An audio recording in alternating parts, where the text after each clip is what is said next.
sugar consumption may play a larger role in heart disease than cholesterol intake alone. Breaking news! Okay, so I had this study printed. So there's a new study which sparked debate after suggesting that sugar consumption may play a larger role in heart disease than cholesterol intake alone.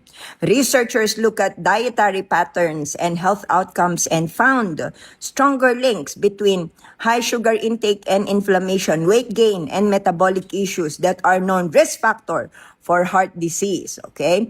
Now this, first and foremost, I think they are the only ones who says that this is a new study. There are actually a lot of people who have reported that sugar is associated to inflammation, and inflammation is the cause of heart disease.